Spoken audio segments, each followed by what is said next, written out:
GT Holidays. GT Holidays, South India's #1 travel brand. AC வாங்கணுமா? நம்ம Poorvika appliances visit பண்ணுங்க. Best exchange offer ஈஸியா ஈஸியா வாங்கலாம் ஏசி. இன்னைக்கு தேதிக்கு 4 முனை போட்டி இருக்குதா தான் பார்க்குறேன். அதில் 4ல் வந்து 1 vs 2 தான் வந்து ப்ரிடாமினண்ட்டாக இருக்குது. இது ஒரு விசித்திரமான தேர்தல் அமைய வாய்ப்பு இருக்கிறது. அசால்ட்டாக வந்து திமுக வந்து கூட்டணி இருக்குது, பலமாக இருக்குது, வெற்றி பெறணும் அந்த பார்வையும் விட்டுருங்க. அது இல்லை. விஜயனுடைய இந்த தாக்கம்ங்கிறது சுத்தமாக இல்லை அப்படின்னு சொல்லி 2026 ஆட்சி பிடிக்கிறதுக்கான வாய்ப்பு இல்லைன்னு அவங்களுக்கே தெரியும். நீங்கள் எல்லாம் தான் உணர்ச்சி பண்ணிட்டு இருக்கீங்க, மீடியாக்களில் தான் ஃபோக்கஸ் பண்ணிட்டு இருக்கீங்க. விஜய்க்கான பாதிப்பு தாக்கம் பெரிய கட்சிகள் எல்லாருக்குமே இருக்குது. அதிமுக திமுக கூட்டணி எல்லாமே இருக்குது. இன்னைக்கு தேதிக்கு 4 முனை போட்டி இருக்குதா தான் பார்க்குறேன். அதில் 4ல் வந்து 1 vs 2 தான் வந்து ப்ரிடாமினண்ட்டாக இருக்குது. 3 and 4 வந்து கட்டாயமாக தேர் இந்த பேட்டில். அதில் போரில் இருக்கிறாங்க. அவங்க வந்து டிசிஷன் மேக்கர்ஸாக, ஸ்பாய்லராக, கிங் மேக்கராக இருப்பாங்க, நோ டவுட். நான் ஏற்கனவே வேறு ஒரு நிகழ்ச்சி சொல்லியிருந்தேன். எடப்பாடி பழனிசாமியும் ஸ்டாலினும் வந்து போட்டியில் இருக்கிறாங்க. யார் வெல்வது என்று தீர்மானிக்கிறதுல விஜயும் சீமானும் இருக்கிறாங்க, நோ டவுட். 1 and 2 அப்படின்னு நீங்கள் சொல்கிறது அப்போது திமுக அதிமுக இந்த அதுதான் ப்ரிடாமினண்ட்டான போட்டி. அதில் ஒன்றும் குழப்பம் இல்லை. அந்த நம்பர் 2க்கான டிஃப்ரென்ஸ் வந்து ரொம்ப ஸ்ட்ராங்காக இருக்கும். அதை நீங்கள் கிரவுண்டில் பார்ப்பீங்க. விஜயனுடைய இந்த தாக்கம்ங்கிறது சுத்தமாக இல்லை அப்படின்னு புரிஞ்சுக்கலாமா? நல்லா இருக்குது. எப்படி இல்லைன்னு சொல்ல, நான் தான் உங்களுக்கு சொன்னேன் 1 and 2ல் யார் 1 யார் 2 தீர்மானிக்கிற இடத்துல இந்த 2 பேருமே இருப்பாங்கன்னு சொன்னேன். அப்புறம் தாக்கமே இல்லைன்னு. தாக்கம் வந்து ஆட்சியை பிடிக்கிறதுக்கு இல்லை. அது யார் விஜயை ஒத்துக்கூடாது. நீங்கள் போய் ஜான் ஆரோக்கிய கேட்டு பாருன்னு சொல்லுவார். 2026 ஆட்சியை பிடிக்கிறதுக்கான வாய்ப்பு இல்லைன்னு அவங்களுக்கே தெரியுமே. நீங்கள்லாம் தான் உணர்ச்சி இருக்கீங்க, மீடியாக்களில் தான் ஃபோக்கஸ் பண்ணிருக்கீங்க. எப்படியாவது இந்தியா அலையன்ஸுக்கு கம்மியாயிருச்சு, இவங்க வந்துட்டாங்க முந்திட்டாங்கன்னு சொல்லி சொல்லாமான்னு பார்க்குறீங்க. தட் இஸ் நாட் த ஃபேக்ட்னு அவருக்கே தெரியும். அதில் ஒன்றும் குழப்பம். அவங்க வந்து they have created a huge impact. அதை நான் மறுக்கல. அவர்களுக்கு தாக்கம் ஏற்படுத்தலையாங்கிறது நீங்கள் பயன்படுத்துகிற வார்த்தை. நல்ல தாக்கம் இருக்குன்னு நான் சொல்லுவேன். அட்லீஸ்ட் 15% ஓட்டு எடுப்பாங்கிறது கம்மியான தாக்கமாக என்ன? ஒரு தேர்தல் ஒரு கட்சி ஆரம்பித்து முதல் தேர்தலில் 15% ஓடுவாங்கன்னா பல முறை சொன்னது போல ஏடிஎம்கே டிஎம்கேக்கு பிறகு எந்த கட்சியும் அவ்வளோ ஓட்டு வாங்கினதில்லை. இந்த 2 கட்சி தான் அவ்வளோ ஓட்டு வாங்கியிருக்கு. ஆரம்பத்திலே பெரிய தாக்கத்தை ஏற்படுத்துகிற கட்சிகள் இவன் 2. அதுக்கப்புறம் ஒரு பெரிய தாக்கத்தை ஏற்படுத்துறது இந்த கட்சியாக தான் இருக்க போகுது, அதிமுக திமுகவுக்கு பிறகு. அதில் ஒரு தாக்கம் இல்லை. ஆட்சியை பிடிக்கிறது இருக்கானா? இல்லை, தாக்கம் இருக்கானா? 100% இருக்கு.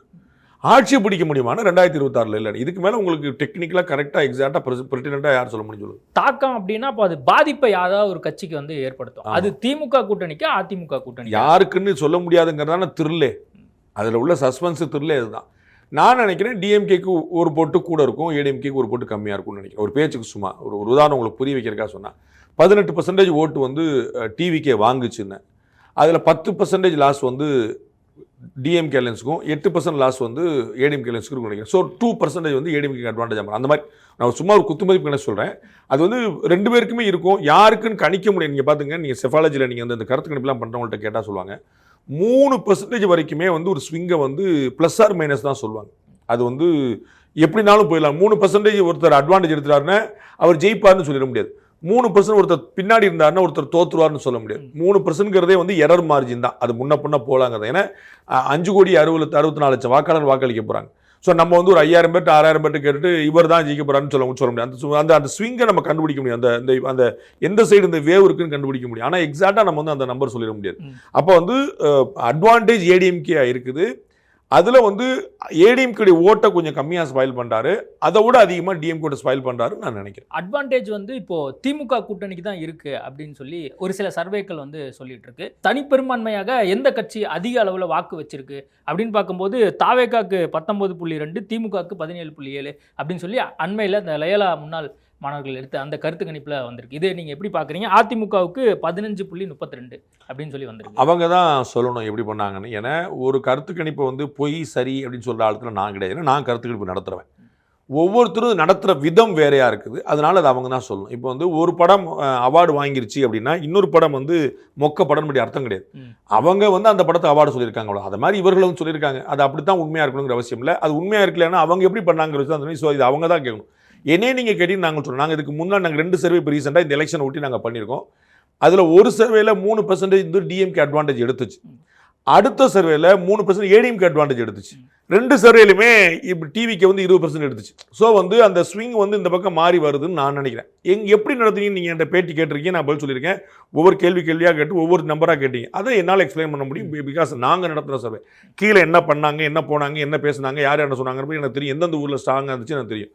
இது யாரோ நடத்துனாங்கன்னு சொல்றீங்க, அவர்கள் நடத்துனது எப்படிங்கன்னு அவங்க தான் சொல்ல முடியும். நாங்கள் கமெண்ட் பண்ணுறது சரியா இருக்காது. இன்னைக்கு காலையிலேருந்து இன்னொரு கருத்து கணிப்பு கூட வெளியாகி அதுவுமே வந்து பார்த்தீங்கன்னா அது அட்வான்டேஜ் டு ஏடிஎம்கே அப்படிங்கிற மாதிரி தான் வந்து காட்டியிருக்கு. அப்போது நீங்கள் எடுக்கக்கூடிய சர்வேவும் அவங்க எடுத்த சர்வேவும் கிட்டத்தட்ட ஒன்று, அவங்களுக்கு தான் அட்வான்டேஜ், அதிமுகவுக்கு தான் அட்வான்டேஜ் அப்படிங்கிற மாதிரி இருக்குது. இது எப்படி நீங்கள் இல்லை, பெர்சன்டேஜ் வைஸாக ஐஏஎன்எஸ் எடுத்திருக்கக்கூடிய இந்த 2வது சர்வே நீங்கள் இப்போ சொல்கிறதும் நாங்கள் எடுத்த சர்வேவும் ஒரே மாதிரி இருக்குது. ஆனால் ஒரே பதில் தான். அவங்க எப்படி எடுத்தாங்க அவ்வளோதான். அவங்க எதை வச்சு எடுத்தாங்க, நாங்கள் நம்பர்ஸ் நாங்கள் சொல்லவே இல்லை, நாங்கள் பெர்சன்டேஜ் மட்டும் தான் சொன்னோம். அவங்க வந்து அதை வச்சுட்டு இவங்க 119 இவங்க 109ங்கிற மாதிரி கொண்டு வந்து நிப்பாட்டுறாங்க. ஒரு 10-15 சீட் வந்து டிஎம்கேலன்ஸ் கம்மியாக வரும், 10-15 சீட்டு கூட வருங்கிற மாதிரி அவங்க சொல்லி நிப்பாட்டிருக்காங்க ஐஏஎன்எஸ்ல. நான் வந்து அந்த நம்பருக்கு நான் போகவே இல்லை. ஏன்னா நான் வந்து தொகுதி வாரியாக நடத்தலை. நான் பெர்சன்டேஜ் வச்சு தொகுதி பார்க்க முடியாது. தொகுதி வந்து 234 தொகுதி போகணும். குளித்தலையில் யார் ஜெயிப்பா அப்படிங்கிறது தனி, திண்டுக்கல்ல யார் ஜெயிப்பா அப்படிங்கிறது தனி. இது ரெண்டுமே நீங்கள் வேறையாக பார்க்கணும். இங்கே நான் வந்து திண்டுக்கல் ஒரு சர்வே பண்ணிவிட்டு விருதாச்சலத்தை இவர் ஜெயிப்பார்னு சொல்கிறது வந்து அபத்தமானதாக இருக்கும். அப்போ நான் சர்வே வந்து கான்ஸ்டிடியூன்சி வைஸ் பண்ணலை. நான் வந்து சாம்பிளிங் நான் வேறு இடத்துக்கு பண்ணேன். ஒவ்வொரு இடத்துக்கு ஒரு மாதிரி சாம்பிளிங் வச்சு நான் பண்ணேன். அந்த கணக்குப்படி நான் வந்து பெர்சன்டேஜ் தான் சொன்னேன். பெர்சன்டேஜ் வந்து அட்வான்டேஜ் ஏடிஎம்கேன்னு நான் சொன்னேன். இவங்க ஒரு நம்பரும் போடுறாங்க. அதனால் அவர்கள் தான் அந்த இடத்துல வந்து அவங்களுக்கான என்ன பண்ணான்னு சொல்ல முடியும், நான் சொல்ல முடியாது. பெர்சன்டேஜ் வைஸாக நாங்கள் ரீசெண்டாக போட்ட சர்வேவும் அவங்க போட்டிருக்க சர்வேவும் ஒரே மாதிரி இருக்குது. That is what I can. Number அடிப்படையில் பார்க்கும்போது இவங்க வந்து 114லேருந்து 127 கொடுக்குறாங்க. உங்கள் கணிப்புப்படி தனிப்பெரும்பான்மையாக அதிமுக ஆட்சியை பிடிக்கும்னு நினைக்கிறீங்களா? இன்னைக்கு தேதிக்கு கடுமையான ஃபைட்டுங்க. அதான் ஹானஸ்டான பதில். கடுமையான ஃபைட்னா என்ன நடக்கும்னு சொல்ல முடியாது. கடுமையான ஃபைட்டில் 3 நடக்க வாய்ப்பு இருக்குது. மொத்தம் 3 தான். ஒன்று ஹங் அசம்பிளி மாதிரி 2 பேருக்கும் கடுமையான போட்டி வர வாய்ப்பு இருக்குது. இல்லைன்னா ஏடிஎம்கே ஸ்வீப் எடுக்க வாய்ப்பு இருக்குது. இல்லைன்னா டிஎம்கே ஸ்வீப் எடுக்க வாய்ப்பு இருக்குது. என்ன சார் நீங்கள் இப்படி சொன்னீங்களே, ஏடிஎம்கே 180 சீட் வந்துட்டாங்களே அப்படின்னு சொல்லி நீங்கள் அதிர்ச்சியை பண்ண முடியாது. ஏன்னா எப்படி இந்த ஓட்டு பிளவுபடுதுன்னே சொல்ல முடியாது. அதுக்காக நம்ம வந்து அதுதான் ஹானஸ்டான பதில். நான் வந்து ஒரு நம்பர் சொல்லிட்டு இப்படி சொன்னேன் அப்படி சொன்னேன்னு சொல்லிட்டு பொருள் அர்த்தம் இல்லை. அது வந்து நான் வந்து ஒரு நம்பர் சொன்னால் அது சரியாக இருக்கணும்னு ஆசைப்படுற ஒரு சாதாரண ஜேர்னலிஸ்ட். அப்போ வந்து ஒரு யூகத்தில் போயிட்டு இப்படி சொல்லி அடிச்சு வைப்போம், நம்ம ஒரு நெரேட்டிவ் செட் பண்ணுவோம், ஏடிஎம்கே 180 சீட் ஜெயிக்க போகுதுன்னு சொல்லி வச்சுருவோம். அப்புறம் கேட்டால் ஸ்விங் மாறிச்சுன்னு அப்புறம் சமாளிச்சுக்கிறோம். இந்த ரஜினி கட்சி ஆரம்பிக்க போகிற கட்சி சொல்லிட்டு போய் சொல்லிட்டு அப்புறம் வந்து ஆரம்பிக்கலன்னு சொல்லி இவங்களா மாற்றி சொன்னாங்க பாருங்க. அவர் ரஜினி ஒரே ஒரு தான் சொன்னார் வாழ்க்கையில், 2014 சொன்னார். அவங்க 96 சொல்லிட்டு இருக்காங்க அவர் ஆரம்பிக்க போகிறாருன்னு சொல்லிட்டு இருந்தாங்க. அந்த மாதிரி வந்து அப்படி ஒன்று சொல்லிட்டு நம்ம அப்புறம் மாற்றிட்டு ரஜினி பல்ட்டின் செய்து போடுற மாதிரி மக்கள் மாற்றிட்டாங்க சொல்கிறாள். நாங்களே என்னுடைய கணக்கில் கடுமையான போட்டி நிலவுது. விஜயும் சீமானும் ஆட்சியில் அமர வைப்பவரையும் ஆட்சியில் இருந்து யார் வரக்கூடாதுங்கிறதையும் தீர்மானிக்கிற இடத்துல இருக்கிறாங்க. அது வந்து இன்னும் க்ளோஸ் டு த நெக் தான் பார்க்குறது தான் கொஞ்சம் பெட்டராக இருக்கும். இப்போதைக்கு கடுமையான போட்டி நிலவுது. எப்படினாலும் திமுக ஆட்சி வந்து தொடர்ந்தாலும் வியப்பதற்கில்லை, அதிமுக ஆட்சி வந்தாலும் வியப்பதற்கில்லை. அது மைனாரிட்டி கவர்மெண்ட்டாக தனிப்பெரும்பான்மையாக அது என்னை பொறுத்தளவுக்கு தனி பெரும் கட்சியாக ஏடிஎம்கே இருக்கும்னு நினைக்கிறேன். தனி பெரும் கட்சியாக ஏடிஎம்கே இருக்கும்னு நினைக்கிறேன். அலைன்ஸாக எப்படி வந்துலாம் நீங்கள் இப்போ அவங்க கொடுத்த ரிசல்ட் நம்பர்லேயே 10 சீட்டு தான் முன்ன பண்ண இருக்குது.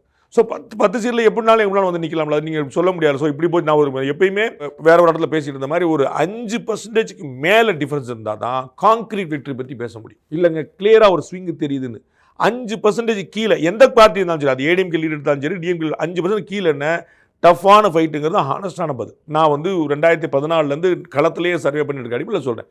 3% 3% இருந்துச்சுன்னா கடும் போட்டிங்கிறதோட நிறுத்திக்கணும்.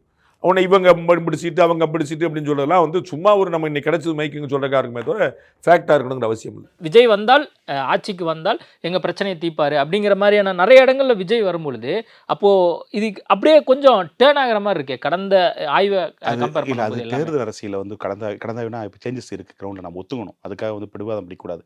ஏற்ற இறக்கலை வந்து நம்ம அனுசரிச்சு போகணும். நமக்கு பிடிச்சிருந்ததுக்காக நம்ம சர்வே பதிவுகளை விடக்கூடாது. ஏன்னா இதில் பதிவுகள் எதாவதுக்கு சின்ன தப்புனா தான் நாளைக்கு எடுத்து இதை சொல்லுவாங்க, சமுதாயம் சொல்லுவாங்க. அந்த இது தவிர நான் இந்த முறை பண்ணக்கூடாதுன்னு நினைக்கிறேன். அப்புறம் விஜய்க்கான பாதிப்பு தாக்கம் பெரிய கட்சிகள் எல்லாருக்குமே இருக்குது. அதிமுக திமுக கூட்டணி எல்லாமே இருக்குது. இது என்ன சிக்கல்னா அந்த சர்வேல அக்யூரன்சிக்கான ப்ராப்ளம்னா எவ்வளோ ஓட்டுக்கு குறையுது. இப்போ உதாரணத்துக்கு நான் வச்சிருக்கேன், நான் சர்வே எடுத்தபடி 3 ஆய்வு பகுப்பாய்வு பண்ணதில் 12% ஓட்டுகள் திமுக கூட்டணி ஓட்டு போகுதுன்னு நினச்சிருக்கேன். ஸோ அது இன்னும் ஏறுச்சுன்னா பெரிய சிக்கல், இழுபறி தொங்கு சாட்டம் மட்டும் அமையும். ஆட்சி வரதுக்கு பெரிய சிக்கல். விஜய் இல்லாமல் கிங் மேக்கர் இருப்பார், விஜய் இல்லாமல் 2 பேருமே ஆட்சி முடியாது. அந்த மாதிரி சூழ்நிலை வரதுக்கு வாய்ப்பு இருக்குது. ஒரு விசித்திரமான தேர்தல் ரிசல்ட் சொல்ல போகுது. அப்படி போது நம்ம 3 ஆய்வு எடுத்து 1 ஆய்வு எடுத்தால் தான் ஒரு கிளியரான ஒரு கிட்டத்தட்ட குறைஞ்சபட்சம் நெக் டு நெக்காக கொண்டு வர முடியும். இல்லைன்னு சொன்னால் இப்போ எனக்கு 210 தொகுதியும் டேட்டாஸ்க்கு நான் உங்களுக்கு அனுப்பி மாட்டல. ஆனால் அதுலேயும் நிறைய மாற்றங்கள் இருக்குது. கேண்டிடேட் வைஸாக நிறைய விஷயங்கள் இருக்குது. உதாரணத்துக்கு ஒரு தொகுதி நான் சட்டமன்றத்தில் சொல்கிறேன், அந்த தொகுதியில் தாவேக்காவுடைய ஆட்களை பேரம் பேசிட்டு இருக்காங்க. ஸோ அதை வந்து விஜய் எப்படி கட்டுப்படுத்த போகிறாரு? அதுக்கடுத்து திமுகவும் ஆரம்பிச்சிட்டாங்க, விஜய் கட்சியில் எங்கெல்லாம் ஆள் பிடிக்க ஆரம்பிச்சிட்டாங்க. அதெல்லாம் எப்படி கட்டுப்படுத்துவாங்க? அதை நிறைய விஷயங்கள் சவாலாக இருக்குது. விஜய் புது தேர்தல், புது விதமான கூட்டணி, புதுவிதமான சந்திப்பு, புது விதமான ஒரு 4 முனை ஃபைட்டர்ஸ். அப்போ இருக்கிற போது வாக்குகள் வந்து இளைஞர்கள் வாக்குகள், அதுவும் புது விதமான தேர்தல். இந்த 5 கோடி கோடியே 6 லட்சம் எஸ்ஐஆர் வந்த பிறகு அதில் ஒரு 3 கோடி பேர் உதாரணமாக என் பார்வையில் வரும்னு நினைக்கிறேன். அது மொத்த கணக்கு புள்ளி விவரம் வரல. தேர்தல் ஆணையம் அந்த வயசு வாரியாக இன்னும் டேட்டாஸ் விடலை. விடுற போது எங்களுக்கான கணக்கு அக்யூன்ஸ் கிடைக்கும். இப்போ காமனாக இத்தனை வாக்காளர்கள், இத்தனை ஆண் வாக்காளர், இத்தனை பெண் வாக்காளர், இத்தனை திருநங்கை வாக்காளர் தான் சொல்லப்பட்டிருக்காங்க. ஏஜ் வைஸாக இன்னும் டேட்டாஸ் விடலை. அந்த ஏஜ் வைஸாக வர்ற போது நம்ம எடுக்கிற கலாய்வும் டேட்டா சயின்ஸும் ஒப்பிட்டு பார்க்குற போது நம்ம கரெக்டாக பொறுத்தவருன்னு பார்க்கலாம். ஆனால் இப்போ சூழ்நிலை பொறுத்தவரை திமுகவுக்கு நல்ல எட்ஜ் இருக்குது. அதுக்கடுத்து தாவேக்கா வந்து நிறைய சவாலை எதிர்கொண்டு போனாங்கன்னா திமுக வெளுத்துக்கான வாய்ப்பு இருக்குது. இன்னும் சசிகலா, ராமதாஸ் அவர்கள் மற்றும் கிருஷ்ணசாமி அவர்கள், இன்னும் சில பேர்கள்லாம் வந்து முடிவு என்னன்னு தெரியல. அது ஒரு 2% 3% ஓட்டு தாவுக்கு இன்க்ரீஸ் ஆச்சுன்னா அதெல்லாம் கூட உன்னிப்பாக பார்க்கணும். ஏன்னா இப்போ சசிகலா அம்மையார் ஆப்ஷன் 4வது அணி 5வது அணி போதா, இல்லை அந்த அம்மா வந்து விஜயோட போகிறாங்களா? விஜயோட போகிறோன்னா நிச்சயமாக ஒரு 10,000 ஓட்டு 5 ஓட்டு தாக்கு தென் மாவட்டத்தில் அது விஜய் கூடுதல் அமையும். ஸோ நிறைய கேம் இன்னும் வெயிட் பண்ண வேண்டியது இருக்குது. அரசியல் அதிமுக அப்போ ஆட்சிக்கு வராது அப்படிங்கிற மாதிரிலாம் இருக்கு. ஊர்ஜிதமாக எடுத்துக்கலாம். ஆட்சி வருவதற்கான வாய்ப்பே இல்லை. கிட்டத்தட்ட இன்றைக்கு இருக்கிற சூழ்நிலையில் நாளைக்கும் 7 சொல்லிக்கலாம், 70 சீட்டை ஜெயிச்சானா பெரிய விஷயம். Okay sir. அது அதிமுக தலைவர்களுக்கே தெரியும். நான் அதிமுக தலைவரோடு பேசியிருக்கேன். பேர் சொல்ல வேண்டாம். அந்த யார் தலைவரோட நான் நெருக்கமாக பேசியிருக்கேன். அவருக்கு எல்லாருக்குமே தெரியும்.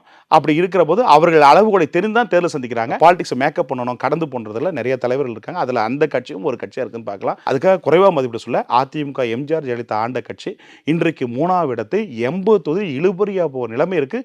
விழிச்சிக்கங்க. அந்த டேட்டாஸ்லாம் எங்கிட்ட இருக்குது, கொடுக்குறேன், தப்பிச்சிங்க எல்லாம் கூட. அப்புறம் வந்து சந்தி எலெக்ஷன் வரப்போது இதான் நிலைமை.